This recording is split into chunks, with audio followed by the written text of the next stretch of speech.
Dad, where's my credit card? My daughter, Mia, shouted from the living room. Her tone was entitled, sharp, so different from the sweet girl I had raised. It's on the counter, same as always, I called back, though my stomach churned. Her attitude had been off for months now, but I'd chalked it up to typical teenage rebellion. Little did I know how deep the rot went. As I wiped my hands on a dish towel and turned toward the living room, Mia stormed past me, her phone in hand. I swear, you need to stop moving my stuff, she snapped without looking up. The words stung, but I bit my tongue. It wasn't the first time she'd spoken to me like this recently.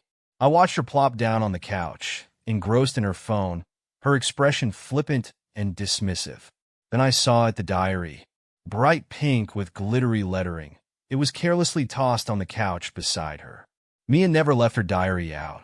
She'd guarded it fiercely since she was a kid, as though it held the secrets of the universe. My eyes lingered on it for a moment too long. What are you staring at?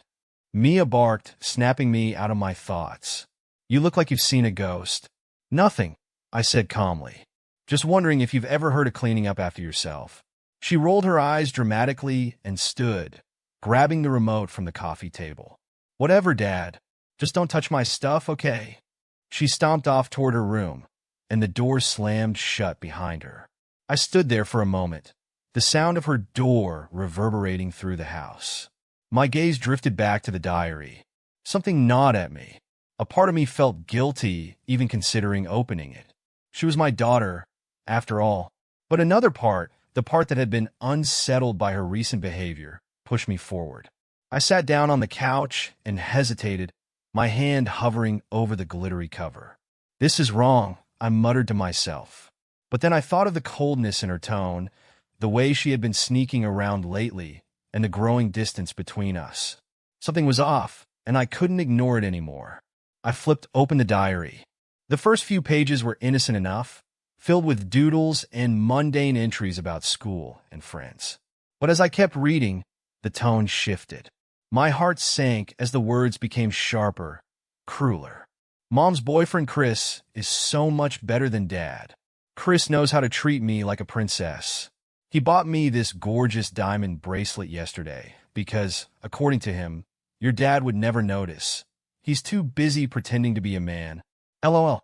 Can you believe he also bought me a car using Dad's credit card? When I asked if Mom would care, he laughed and said, "Sweetheart, your mom is too busy plotting the divorce to care. Soon enough, your dad will be out, and I'll be in. God, I wish Mom would just hurry up and ditch Dad already. Chris is going to make the best new dad." My hand trembled as I turned the pages. Each entry revealed more: the shopping sprees, the stolen money, the blatant disrespect. Mia wasn't just complicit, she was reveling in it. And Laura? The woman I had loved and trusted for years? She was plotting my downfall with another man, a man who had somehow wormed his way into my daughter's life. By the time I reached the final entry, I felt like I had been punched in the gut.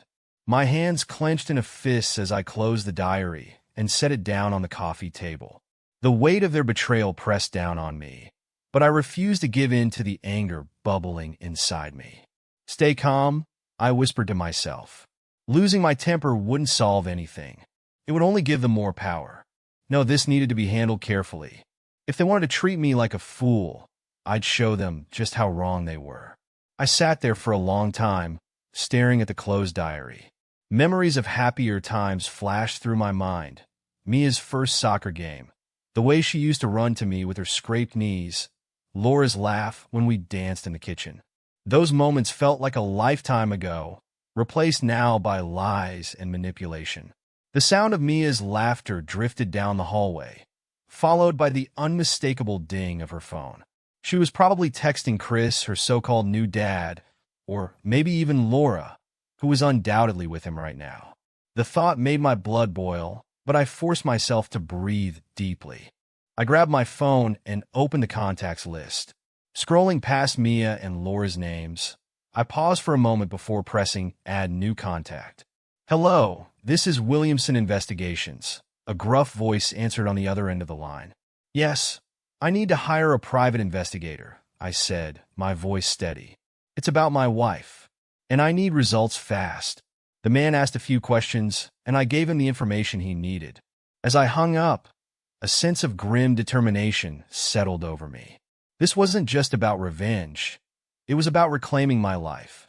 They thought they could humiliate me, strip me of my dignity, and leave me broken. But they had no idea who they were dealing with. I picked up the diary one last time, turning it over in my hands before tucking it into a drawer. As I stood and walked toward my home office, I felt a sense of clarity I hadn't felt in months. If they wanted a game, I'd show them how it's played. The morning after reading Mia's diary, I sat at the kitchen table, pretending to scroll through my phone.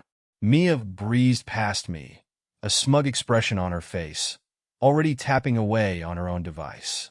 She didn't even glance at me. I sipped my coffee and forced my expression to remain neutral. "Morning, Dad," she said, her tone flat and perfunctory. "Morning," I replied, matching her disinterest. As Mia grabbed a granola bar and her car keys, I asked casually, "Got plans today?" She glanced at me, visibly annoyed that I was attempting conversation. "Yeah, just meeting some friends." I knew better. She wasn't meeting friends. She'd already posted on her Instagram story a selfie captioned, "Ride or Die with Chris." The photo of her sitting in the passenger seat of his Porsche made my stomach twist. "Have fun," I said evenly, watching her leave. The moment the front door closed, I sprang into action. Laura didn't know half of what I had done with our accounts over the years. To her, I was a predictable man, one who never strayed far from his routines. She thought our joint savings and investments were all there, ripe for the taking when she made her move. I logged into my laptop, opened my banking app, and systematically began transferring funds. The offshore accounts I had set up years ago weren't even listed under my name. Every cent I transferred was hidden and untouchable. The credit cards were next. I canceled the ones Laura and Mia used, effective immediately. The thought of them swiping my money for another shopping spree made my jaw tighten. With a few clicks, I ensured they wouldn't be able to spend another dime. Finally, I pulled up the mortgage account for the house. I'd already been planning to pay it off early, but now I had a better idea. I initiated a transfer, clearing the remaining balance and ensuring the deed would be in my name alone. By the time I closed the laptop, my financial fortress was impenetrable. That afternoon, I met with a private investigator, Williamson, in a dimly lit diner on the edge of town. He was a no-nonsense man, his sharp eyes scanning me as I slid a manila folder across the table. "This is everything I know," I said, my voice steady. He opened the folder, revealing printouts of Mia's diary entries and screenshots of Laura's phone records I'd managed to pull from our shared account. "Your wife's boyfriend, Chris, is it?" Williamson asked, flipping through the pages. "That's right. He's been using my credit cards, driving around in a Porsche I'm pretty sure he can't afford, and cozying up to my daughter like some kind of replacement dad." Williamson raised an eyebrow, but said nothing, continuing to study the documents. "I want you to dig up everything," I said.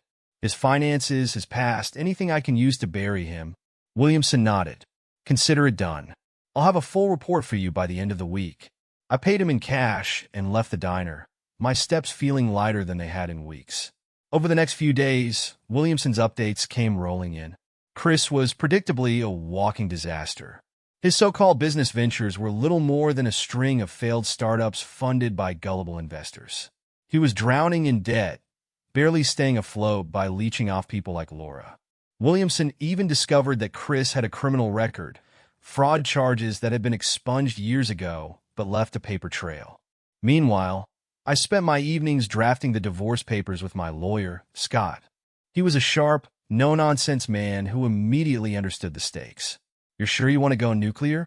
Scott asked, sliding his reading glasses down his nose to study me. "Absolutely," I replied. "I want her to walk away with nothing."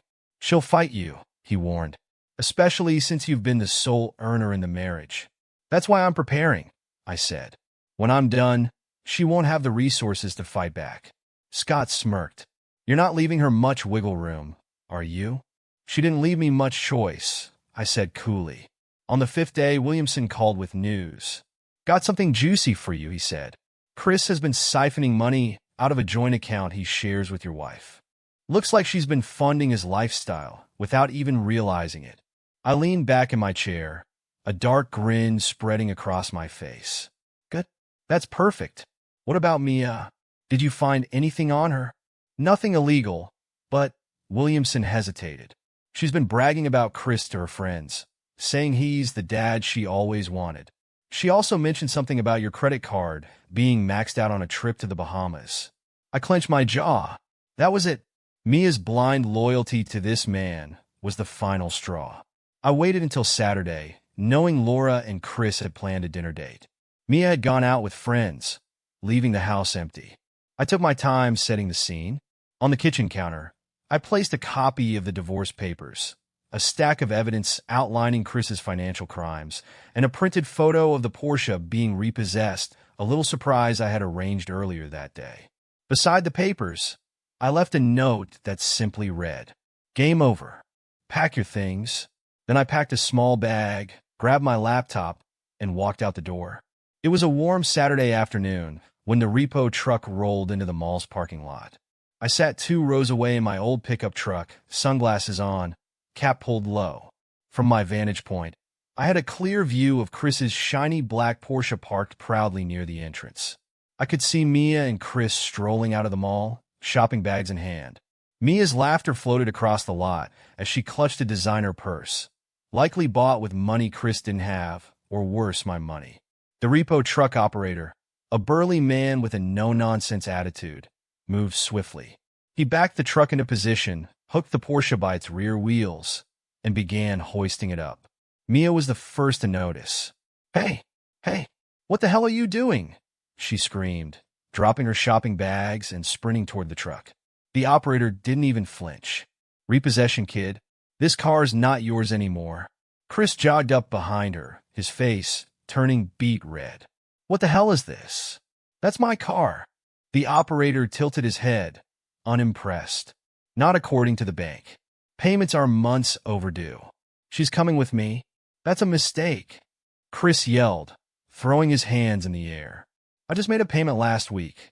The operator gave a sarcastic chuckle. "Sure you did, buddy. You could take it up with the finance company." He pulled a clipboard from the truck and waved it. "Everything's in here.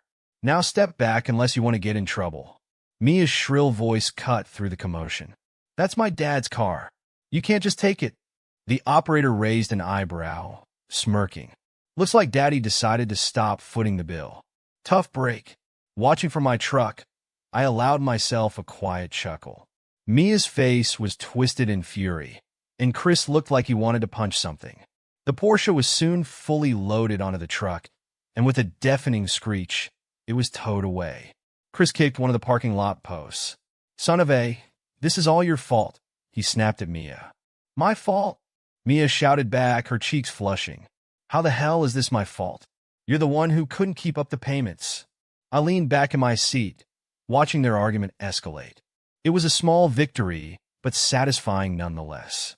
Back at the house, I had left everything meticulously prepared. Laura had spent the morning at her yoga class, blissfully unaware of the storm she was walking into. By the time she returned, the house was quiet. Too quiet. "Hello," she called out, setting her bag on the counter. Her eyes fell on the stack of papers neatly arranged on the kitchen island. The top page was the divorce filing, complete with terms that left her with absolutely nothing. Beside it was a printed copy of Chris's bank account records, emptied down to the last penny, courtesy of his unpaid debts. And then there was the note. "Game over. Pack your things." Laura's scream of frustration echoed through the house. I imagined her pacing the kitchen, her face twisted in disbelief. Grabbing her phone, she dialed me. I let it ring. Then again, and again. Voicemail after voicemail piled up, each one angrier than the last.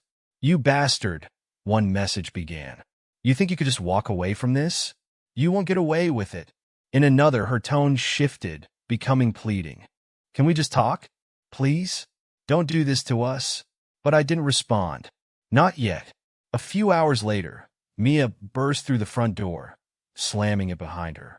"Mom, what the hell is going on?" Laura, still fuming from the morning's revelations, whipped around to face her. "You tell me." Your father's gone completely insane. Mia threw her shopping bags on the floor. Chris's car just got repossessed. Do you know how embarrassing that was? Everyone at the mall was staring at me. Laura's eyes widened. What? How? She stopped, realization dawning on her. He did this. Your father did this? Mia crossed her arms, her expression cold. Well, maybe if you and Chris had been smarter, this wouldn't have happened. Don't you dare turn this around on me? Laura snapped. You were happy to play along, weren't you? All those shopping sprees, the car. Did you even think about how it was being paid for? Mia opened her mouth to retort, but stopped when she saw the stack of papers on the counter. She picked them up, her eyes scanning the divorce filing. What's this? She asked, her voice quieter now. It's your father's idea of revenge, Laura said bitterly. He's trying to leave me with nothing. Mia tossed the papers back on the counter. Good luck with that. Chris says Dad doesn't have the guts to go through with it. Laura scoffed, but there was a flicker of doubt in her eyes. Your father's not as clever as he thinks he is. I'll find a way to fight this. That evening, I finally answered Laura's call. You son of a bitch, she hissed the moment I picked up. What the hell do you think you're doing? Protecting what's mine, I said calmly. Something you should have thought about before plotting behind my back. Don't play innocent, she snapped. You think you're some kind of mastermind? You've ruined everything. Ruined? I echoed, feigning surprise. I didn't ruin anything, Laura. You and Chris did that all on your own. I'm just making sure you deal with the consequences. She was silent for a moment, probably trying to think of a retort. You're not going to get away with this, she said finally. Oh, I already have, I replied. And by the way, you should tell Chris to start packing too. I doubt his landlord will be very forgiving when the rent checks bounce. You're a monster, she spat. No, Laura, I said, my voice icy. I'm just a man who finally decided to stop being your doormat. Enjoy your new life. You earned it. I hung up before she could respond. The next morning, Mia and Laura woke up to find a moving truck parked in the driveway. Two men in uniforms began hauling furniture out of the house, piece by piece. What are you doing? Laura shouted, rushing outside. One of the movers handed her a clipboard. We're here to pick up the lease furniture. Looks like the payments haven't been made. Laura's face turned pale as she stared at the clipboard. No, this has to be a mistake. Mia stood on the porch, arms crossed, glaring at the movers. Are you serious right now? This is so embarrassing. From a safe distance, I watched it all unfold. The Porsche was gone, the furniture was being repossessed, and their perfect little world was crumbling. I didn't feel an ounce of guilt. As the movers drove away, leaving the house nearly empty, Laura sank onto the porch steps, her head in her hands. Mia stood beside her, still seething, but unsure what to say. And me? I drove off into the distance, the weight of their betrayal finally lifting from my shoulders. 2 months. That's how long it had been since I'd walked out of the house and left Laura and Mia to face the chaos they'd created. I had moved to a new city, found a modest yet comfortable home, and started rebuilding my life. For the first time in years, I felt free. I had cut all ties, no calls, no emails, no messages. They didn't know where I was, and I intended to keep it that way. Occasionally, I'd hear updates through the private investigator I'd kept on retainer. Chris's house of cards had collapsed spectacularly. His business ventures, if they could even be called that, were a web of scams and unpaid loans. Creditors were banging on his door, and the repo companies didn't stop with the Porsche. By the end of the first month, he had no car, no money, and no reputation to speak of. Laura had been his last hope, but that fell apart too. She had called him one night, probably expecting sympathy or a plan, only for him to hang up on her. The PI reported that Chris had left town shortly after. He didn't even wait to pack up his things. The cherry on top? Laura had discovered she was pregnant a week before he disappeared. I wasn't surprised. Men like Chris only stuck around when the going was good. It was a quiet Sunday afternoon when they finally showed up at my new home. I was sitting on the porch with a coffee in hand, enjoying the sound of the wind rustling through the trees. The tranquility was interrupted by the sound of a car pulling up my gravel driveway. At first, I didn't recognize the beat-up sedan that rolled to a stop. But then I saw them. Laura stepped out first, her once polished appearance now a shadow of its former self. Her hair was pulled back into a messy ponytail, and her clothes hung awkwardly over her swollen belly. She looked exhausted, her face lined with stress. Mia climbed out of the passenger side, her head down, clutching a tattered bag. The cocky attitude she'd flaunted 2 months ago was gone. Her shoulders slumped as she followed Laura to the porch. They stopped a few feet away, unsure of how to approach.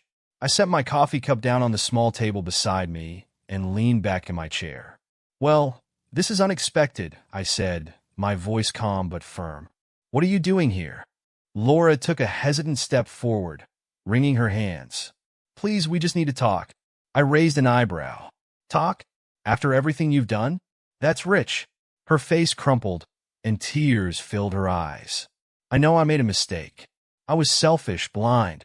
I don't know what I thought." She gestured toward Mia, who stood silently beside her. "We've both realized how wrong we were. Please, just hear us out." I shifted my gaze to Mia. "And you? What do you have to say?" Mia hesitated, looking anywhere but at me. Finally, she spoke, her voice trembling. "I'm sorry, Dad. For everything. For what I wrote, for how I treated you. I was stupid and horrible. I didn't mean any of it." Tears streamed down her face. "I miss you." I studied her for a moment. The arrogance was gone, replaced by guilt and regret. But was it real, or was this just desperation talking? "Do you have any idea how much you hurt me?" I said, my voice low but cutting. "Do you even understand the depth of your betrayal? Both of you." Laura dropped to her knees on the porch, her hands clasped in front of her. "Please," she begged, her voice cracking. "I'll do anything. We'll do anything. Just let us come home." "Home?" I scoffed, standing up and stepping toward them. "You mean the home you were so eager to destroy? The home where you plotted to replace me with that scumbag Chris? You made your choice, Laura. Both of you did." Laura sobbed openly now, clutching her belly as if the weight of her mistakes was physically crushing her. Mia stood frozen, her lips quivering, tears streaming freely down her cheeks. "I was blinded by the idea of something new," Laura choked out. "Chris made me believe you didn't care, that you weren't enough. But I see now how wrong I was. He left me the second things got hard. You would never have done that." I folded my arms, unmoved. "You're damn right I wouldn't have. But you didn't care about that, did you? You wanted excitement, luxury, whatever the hell you thought Chris could give you. And you," I added, turning to Mia, "you were happy to go along with it. You lied to my face. You mocked me behind my back. Tell me, why should I believe a single word coming out of your mouths now?" Mia finally spoke, her voice barely above a whisper. "Because we've lost everything. Mom's pregnant, Chris is gone, and we have nowhere else to go." She wiped her face with the back of her hand. "I just want my dad back." I stared at them, the anger and betrayal still fresh in my mind. For months, they had treated me like I was nothing. And now, they wanted me to sweep it all under the rug and take them back. "Do you think this is some kind of movie?" I said coldly. "That you can just show up, say you're sorry, and everything will go back to the way it was? Life doesn't work like that." Laura crawled closer, reaching for my hand, but I stepped back. "Please," she whispered. "I'll do anything. I'll sign whatever you want. Just don't shut us out completely." I looked down at her, my face hard as stone. Why would I downgrade? Her eyes widened in shock, and Mia let out a small gasp. "You both made your choices," I continued. "You chose them over me. Now live with it." Laura's sobs grew louder, and she collapsed onto the porch, her hands clutching her stomach. Mia knelt beside her, trying to comfort her through her own tears. I turned and walked back toward my front door. Before stepping inside, I paused and looked back at them. "Next time you gamble with someone's life," I said, my voice like ice, "make sure you're ready to lose." I shut the door behind me and locked it, their cries muffled by the thick wood. I stood by the window, watching as they sat on the porch crying together. A part of me wanted to feel pity, to reach out and offer some kind of help.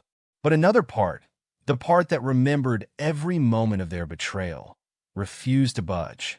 Eventually, they got back into their car and drove away.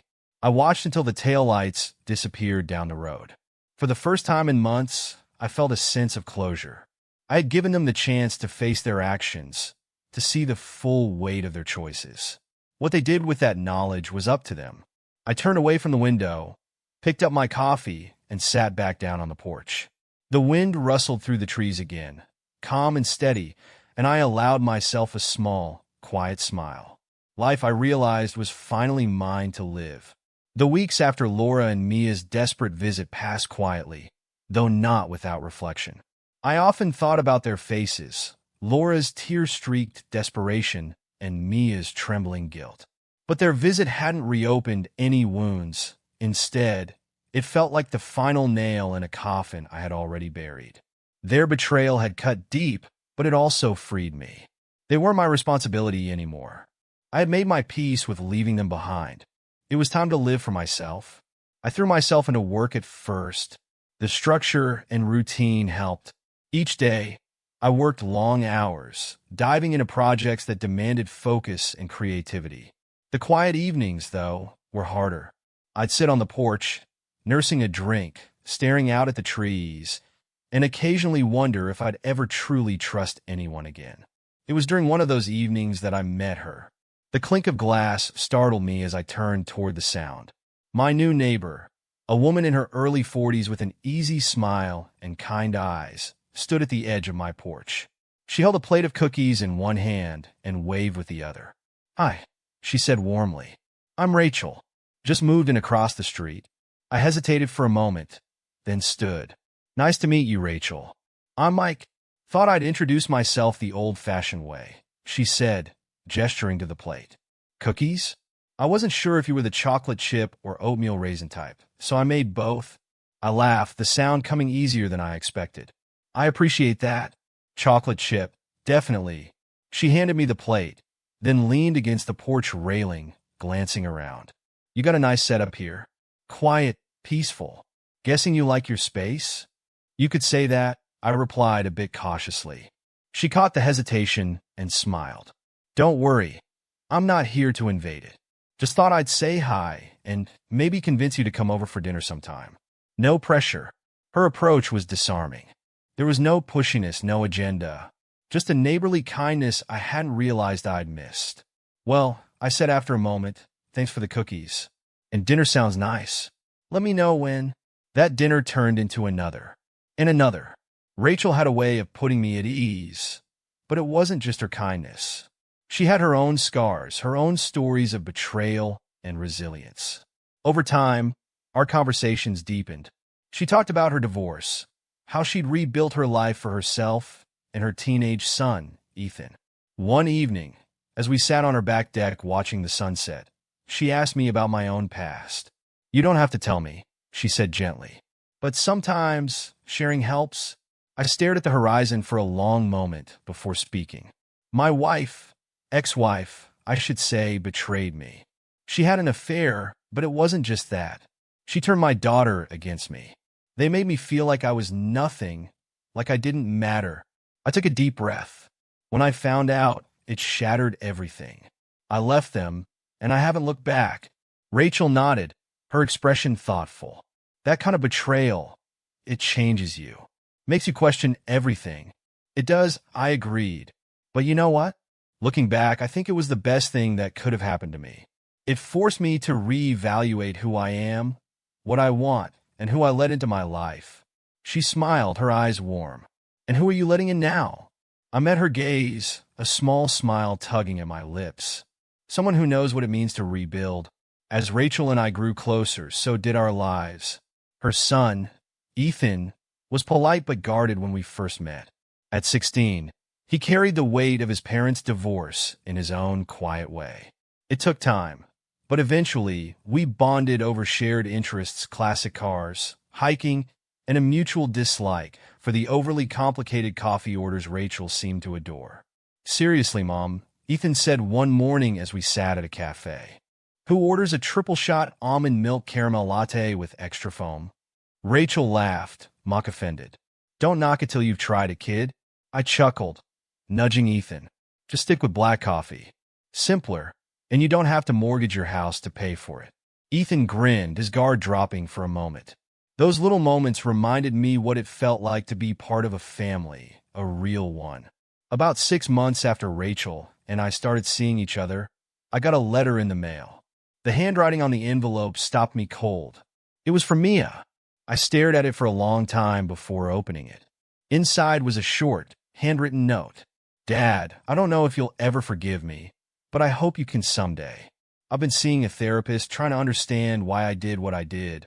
Mom and I are doing better, but we both know things will never be the same. I just wanted you to know that I love you. I always have, even when I didn't act like it. Mia, I read the letter twice, then set it down on the kitchen counter. I didn't know what to feel, anger, sadness, maybe even a little hope. But I didn't respond. Not yet. Rachel noticed my mood that evening. You okay? She asked as we cooked dinner together. I hesitated before handing her the letter. She read it quietly, then set it down. Do you believe her? She asked. I don't know, I admitted. Part of me wants to, but another part, it's hard to forget what she did. Rachel nodded. You don't have to decide right now. Healing takes time for everyone involved. Her words stuck with me. Over the next few weeks, I thought a lot about Mia's letter. I didn't write back, but I didn't throw it away either. Instead, I let it sit on my desk, a reminder that moving forward didn't always mean closing every door completely. Rachel helped me see that. She didn't push, didn't demand answers. She just stood by me, steady and supportive. One crisp autumn afternoon, as Rachel and I walked through the park with Ethan, I realized how far I'd come. Hey, Mike, Ethan said, breaking me out of my thoughts. Are you coming to the car show with us next weekend? Mom said you used to have a Mustang. I did, I replied with a smile. And yeah, I'll be there. Maybe I'll even teach you a thing or two about real cars. Please, Ethan teased. I bet I know more about cars than you do. Rachel laughed, slipping her hand into mine. Careful, Ethan. He might take you up on that. I squeezed her hand gently, feeling a warmth I hadn't felt in years. For the first time in a long time, I wasn't looking back. I wasn't dwelling on betrayal or regret. I was living in the present, with people who truly valued me. Laura and Mia's actions had left scars, but those scars didn't define me. They reminded me of what I'd endured and how far I'd come. Betrayal had once broken me, but it had also set me free. Now, as I stood at the edge of a new beginning, I felt something I hadn't felt in years, hope. Years had passed since the chaos that once defined my life. The betrayal, the revenge, the fallout, it all felt like the plot of a distant, hazy story, one I had long since closed the book on. Yet every now and then, I heard whispers about Laura and Mia, echoes of the lives they were now living. It wasn't intentional. I didn't go looking for information about them. But old acquaintances, mutual connections, and the occasional slip of gossip managed to reach me.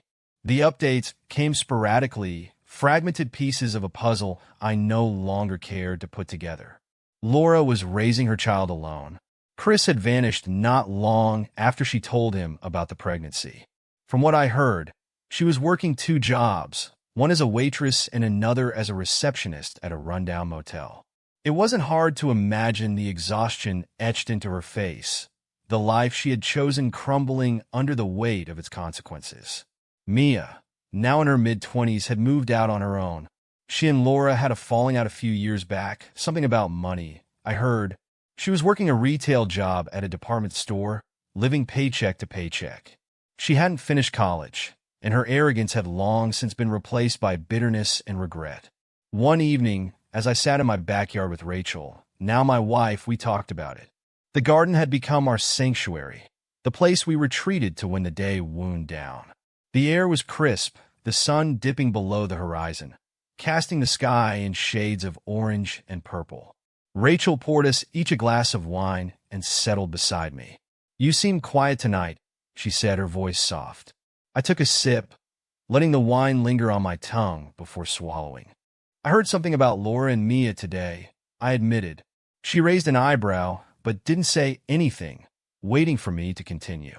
A friend from the old neighborhood mentioned that Laura's struggling to make ends meet. And Mia, well, she's not doing much better. Rachel set her glass down on the small table between us. How does that make you feel? I thought about it for a moment. I'm not angry anymore, if that's what you mean, I said. There was a time when I would have felt vindicated hearing something like this. But now, it just feels sad. Rachel reached for my hand, her fingers intertwining with mine. That says a lot about how far you've come, Mike. You've built a life they couldn't touch. I looked at her, the warmth in her eyes grounding me. She was right. My life now wasn't defined by what had happened to me. It was defined by what I had built afterward. The next day, as I worked on restoring an old Mustang in the garage, Ethan stopped by. He was in college now, studying engineering. It was hard to believe the shy, guarded teenager I'd met years ago had grown into a confident, driven young man. "Hey, Mike," he said, leaning against the doorway. "You got a minute?" "Always," I said, wiping my hands on a rag. "What's up?" He hesitated for a moment before stepping inside. "Mom told me you heard about your ex-wife and daughter." I nodded. "Word gets around." Ethan frowned, crossing his arms. "Do you ever think about reaching out to them? Especially your daughter?" The question hung in the air for a moment. "I've thought about it," I admitted, setting the rag down. "But some bridges aren't meant to be rebuilt. Mia made her choices, and so did I. She knows where to find me if she really wants to talk." Ethan nodded slowly, as if processing my answer. "I get that. I don't know. I think about how I'd feel if I lost you or Mom, and it's hard to imagine not trying to fix things." I placed a hand on his shoulder. "Ethan, relationships are complicated. Sometimes fixing things isn't possible, not because you don't care, but because the damage runs too deep. And that's okay. You learn to move on, and you focus on the people who truly value you." He looked thoughtful, then nodded again. "Thanks, Mike. That makes sense." As the years went on, my life continued to flourish. Rachel and I celebrated our 5th wedding anniversary in Tuscany, something I'd never dreamed of doing in my old life. We traveled often, exploring places I'd only seen in magazines before. I'd also opened a small business restoring classic cars, turning my passion into a thriving venture. Ethan worked with me during his summers, and I often joked that he'd end up running the place someday. One day, while sorting through old paperwork in my office, I came across Mia's letter. It was tucked away in a drawer, buried under years of documents and forgotten memories. I hadn't read it since the day I received it, but now I unfolded it carefully. The words felt different this time, not as raw, not as painful. They were a reminder of a chapter one had closed, a life I had left behind. Rachel walked in as I held the letter, her curious gaze landing on it. "Is that from her?" she asked gently. I nodded. "It is. I hadn't thought about it in years, but it feels different now.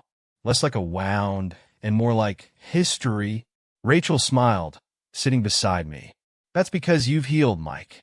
You've built a life that doesn't revolve around their choices anymore." I folded the letter and placed it back in the drawer. "You're right. I have." Years later, I ran into an old acquaintance at a charity event. He mentioned seeing Laura in passing, how tired and worn she looked, how the spark that once defined her had faded. "Do you ever talk to her?" he asked. "No," I said simply. "And Mia?" I paused. "No, but I hope she finds her way someday." It wasn't anger or bitterness that colored my words. It was a quiet acceptance. Some people grow, and some don't. I had spent too long trying to fix relationships that weren't worth saving. Now I knew better. One sunny afternoon, as Rachel and I sat on the porch watching our grandchildren play in the yard, I felt a deep sense of peace. My son-in-law called out, asking for advice on grilling, while my daughter-in-law teased him about burning the burgers. "Do you ever think about them?" Rachel asked suddenly, her gaze on the children. I didn't have to ask who she meant. "Not often," I said honestly. "But when I do, it's with hope. Hope that they've learned, grown, and found happiness in their own way." She nodded, her hand resting on mine. Revenge had been sweet in the moment, but it wasn't what defined me anymore. Moving on, building a life filled with love, respect, and dignity, That was the true victory. Laura and Mia had tried to destroy me, but in the end, they had only destroyed themselves. And me? I thrived.